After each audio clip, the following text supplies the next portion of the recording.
Hello, book lovers, and welcome to Book Talk Radio Club. My name is Claire Harris, and today I'm talking to author Golam Maula. Golam is the author of two books so far. The first being Darkness Turns to Dawn, Turns to Daylight. However, today we will be talking about his most recently published novel, A Dangerous Mind, Consciousness Belongs to God. They say what doesn't kill you makes you stronger, and they can be right. John Locke was an ordinary guy until he was left for dead at the bottom of a stagnant canal. Put in an induced coma, doctors worked to save his life using revolutionary medical therapies. And as John finally woke to a room full of people he no longer recognises, it soon becomes apparent things have changed, or at least John's mind has changed, and it starts to develop in incredible and terrifying ways. Ooh, that sounds interesting. Let's find out more, shall we? Hello, Golam. First of all, welcome, and thank you for coming to talk to me on Book Talk Radio Club. Hi, Claire. Nice to meet you. Thank you. The full title of the novel is A Dangerous Mind, Consciousness Belongs to God. Please explain Consciousness Belongs to God to me. Okay, this question has two meanings. So this title has two answers. A dangerous mind means if you have too much knowledge, it could potentially become dangerous for you. Secondly, if you have the knowledge or the spirit of genius, should we use it? Should we use it to assist others, or should we use it to become a criminal mind? That's the baseline of the story. That's why it's called Dangerous Mind. Dangerous mind, as in if you have too much knowledge, and that could become potentially harmful for you. And consciousness belongs to God becomes how you receive the knowledge from yourself. So either the genius came from yourself, or it come from supernatural. So here we have John Locke, a man left at the bottom of a stagnant canal. After waking... Sorry, I haven't finished yet, sorry. Please carry on, I do beg your pardon. Yeah, right, okay. So, use in criminal mind, okay. So, in our culture, it has been said in the scripture or across the ages, it is God who give us the genius or the spiritual of genius. There are examples in the history such as Ramajan, or in modern time, check out Subarno Isaac Press. A child of 2 years old, he was able to mathematically calculate equivalent to professors where he got his knowledge from. Can you teach complex maths to 2-year-old? The answer is no. As Muslim, we are told our brain is not our own. It belongs to God. Some will say that all of us have brain. Perhaps it's true, but genius is what gives us the maths and science. That's what helps move through the generations. That humans still have to find out the potential or the advantages. That's why the title is called The Consciousness Belongs to God. Okay, thank you. So here we have John Locke, a man left at the bottom of a stagnant canal. After waking from an induced coma, he no longer recognises anyone. So do you go into John's character prior to the discovery of his body in the canal, or do we just get to know the new man, as it were? Right. Okay, the answer lies in both. I wrote the chapter out of heartbroken. The way he feels, or rather the way I felt when my relationship broke. I put my feelings in my character, how I see her, how I miss her, or how we lose each other when we have no woman in our lives. In our culture, we call our woman or wife Piona. Piona signifies which means or signifies um, inspiration behind behind man's life or our purpose. Because without women, men do not need home, a car, luxury, a mortgage, or children. All our money or gain have little cost, or we have great deal savings. Uh, then then I created a character where he is unknown. Then I created a character where he is unknown to everybody, and how she returns to help and support him to remember and rehabilitate when he walks, even if he, even if she is not married to him. I did it to demonstrate. I did this to demonstrate to the society that marriage and love is not a child's play. It has a number of responsibility and challenges. Um, just saying that I love you is not enough. You have to show it in action and throughout the ages. I love that. I absolutely love that. What a wonderful answer. So tell me, how much research did you have to do with regards to John's medical procedure, therapies, and recovery experience, or do you write from first-hand experience? Okay, I did a lot of research so that so the story would flow. I used the knowledge to find out what a family goes through when their loved one is on deathbed. I used the religion to show when medical doesn't work. That's when you turn to God or you ask for miracle. Mm, definitely, definitely. Throughout John's experiences, his one constant is Anjali, a beautiful, devout Hindu. She stays with him through everything, for she has found her partner for life, her partner through the ages, her Ardangi. I have to ask, what is an Ardangi? Okay, first of all, it's pronounced Adhangini. Oh, sorry, I Okay, beg your pardon. that's okay. That's okay. Adhangini means Adhangini is a very meaningful word. In Hindi, Adhangini means soulmate. As Muslim, we call it Ruh. In English, we call it soulmate. God. Everybody understands and wants a soulmate, Yep. but do we really respect one another when we find a soulmate? We go out seeking a soul for we we go out seeking the soul in a form of a date, sex, or arranged marriage. Our body may desire sex, but but it is your soul that is looking for a partner or a wife.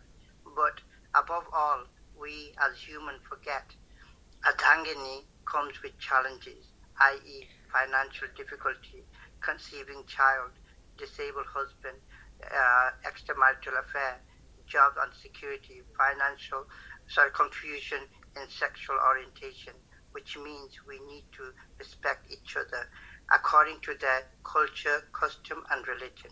Don't forget that you're not the one who is refusing to marry or marriage. It is your soul who is because you have failed to respect the soul or Adangini. Therefore, in today's generation, we have broken marriages. Tell me about Anjali. We know she's beautiful and a devout Hindu, but what kind of woman is she? As Anjali is pronounced Anjali, although in Westerners word you might call it Anjali, but in Indian words it's called Anjali. Uh-huh. So Anjali's character is based on the on a way I wanted to think of my partner or as my wife. Right. So this is how I created the character. I wanted my partner to be like this. So I wanted an informed and conscious wife, a thoughtful, loving, and dedicated partner, a partner who would not run away, knowing their husband has a disability and needs your support and advice to survive in Mm. the society. In this society, Mm. some somebody some somebody who wants to fight for you and fight for you and age with you. To know that to know to know you to know that you found a partner throughout the ages. Uh, but our reality is very different. Women today consider themselves as maid and not a devoted wife who has consciousness and knowledge. History shows our woman has consciousness, spirit, and patience to accomplish anything and everything. This is why we give our wives the authority of our house. That's why our mother was a doctor, nurse, nutritionist, healer, and an educational life support. That knowledge is lost in today's time. Yeah. John's character is also me. John is a character of mine too. It was something I used to do with my partner. Take pictures. The yellow sari was my memory of her. Men struggles with divorce more because not only are we losing our hard financial work, which takes years to construct, but most of all, we lose the confidence to fall in love or find a new partner. As a result, today, men suffers from mental health problems and suicidal thoughts. There is a chapter in my novel devoted only to comprehend of these feelings, because when a woman or a partner walks out on you, you are not only financially ruined, but in mental ruin too, and there is no one there to compensate you for this, or compensate you for this other than your time. For this reason, we say time is the greatest healer. John Locke's behaviour becomes increasingly erratic and violent. How does Angeli deal with it? It's hard to find somebody like Anjali in real life. She is a woman of devoted, pious. She is a woman of devotion, pious for a man she truly loves. She stays with him during his mental health and his disability. She is a woman of God, and she believes that God makes someone for everyone. She fights against lies, even though the relationship should be transparent. She helps John maintain his home and support his memory. She breaks down and pleads for God for a miracle, and they have their differences.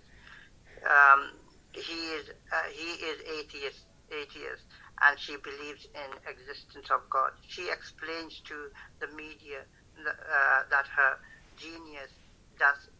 his genius or consciousness was given to him as a token of divine proof.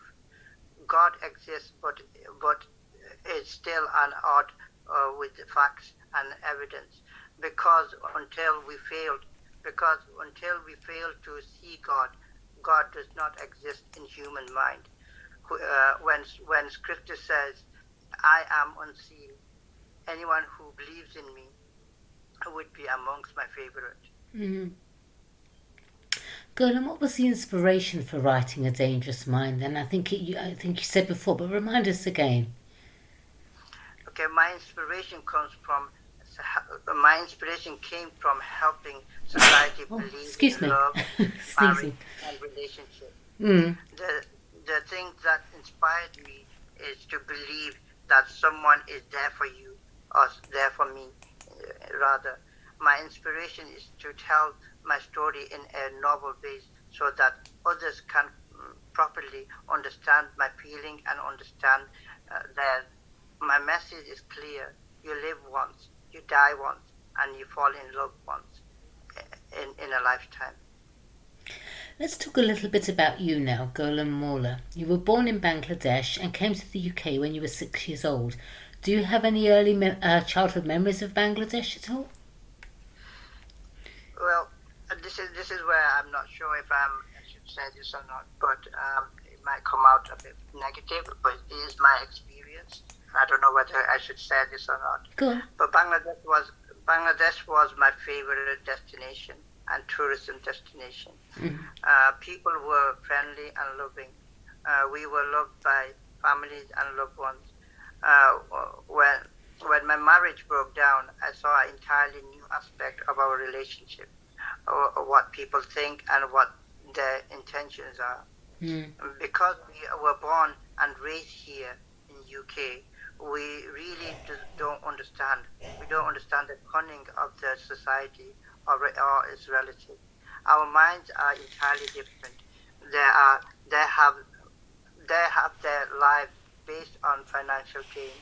As we live on West, we seek only to find true love. Our current generation understands this, and that is why we try to avoid arranged marriage. Right. It must have been a bit of a shock to the system for your parents coming from one culture to a completely different culture here in the UK then, not to mention, of course, the weather. Yeah, yes, Claire. It was difficult at first. My parents didn't understand the English. Sorry, didn't understand language. Didn't speak English and didn't know what to do. It was hard to find employment or to provide for family. This is an inspired story I will write about true story of our family. My parents are no longer alive, but they have left us valuable lessons and knowledge that are now our lifeline. Oh, that's wonderful. Have you been back to Bangladesh then? So that's another thing I wasn't clear if I should say. I don't want it to come out negative. After my marriage or arranged marriage, I didn't go back. I didn't come back to Bangladesh. I was appalled at the nature of behavior of people. People live in poverty and they act like they were millionaires. In malls, they bamboozle you to look at their product and they extort money from you. Our current generation would never survive in arranged marriage in Bangladeshis. This is why the young generation is trying to avoid arranged marriage there. We don't teach our children to extort money from husband or wife. I must say, I do admire you. You have dyslexia, which makes it difficult for you to write, spell, and use grammar correctly on pen and paper. But writing is your passion, so you never abandoned it. I mean, that's determination and a willingness not to give up. What advice would you have for anyone dealing with dyslexia that worries and hesitates about writing a book, Golam? I'm not just dyslexic, which is a challenge in itself. Yeah. I'm also experiencing mental health problem and depression. Right. It is also a long. It was a long and difficult challenge for me when my divorce occurred, and when you're in financial ruin and you got no support and there's nobody to help you but yourself, you lose the purpose for living. You lose the love of your life for someone else. The partner you trusted with your life and the financial life don't really understand. Financial life didn't really understand you. It's hard to be in a relationship when you are in a good health, but when you have a disability, it's even harder because everybody's after beauty and money. This is why it is important to find good angeli in life.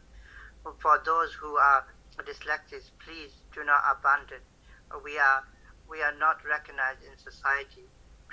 People have less incentive to give us work or help. Fight your inner demon. If you are experiencing mental health, write about it. Share your feelings in novels so that others may understand you or others. Back to a Dangerous Mind, Consciousness Belongs to God. You're receiving some pretty good reviews for Dangerous Mind, including Absolute Gem, Absolutely Amazing Writing, and Must Read Book, Talented Writer. Golam, are you motivated to write by the reviews or sales, and why? I'll write my book based on knowledge and wisdom, Good because answer. that's the way my parents taught me. When I receive a purchase valuation, it motivates me to write a different one. I want my wisdom read down through the centuries. I want my, it may be decade old, or the new generation would open. It may be a decade old, or the new generation could open the book and say, I feel this. It's something I have experienced in my life. Mm.